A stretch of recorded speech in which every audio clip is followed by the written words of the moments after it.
Hey, I just wanted to jump on real quick and do a very, very fast review of this Bondure spray foam from Amazon. Let me show you something. So here is my ceiling. It's wood, and then on top of the wood there is a metal roof. So if I take a temperature here, I'm going to shoot this area right over here. You can see 105, 105. And as we come over here, there's only about half an inch there. We're down to 99.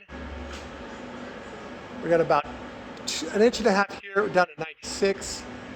And then we got about 2.5 inches there, down to 92. Not quite as much over here. It doesn't spray all that evenly, but you can do multiple coats. But 92 to 104, that's 12 degrees. That's pretty awesome.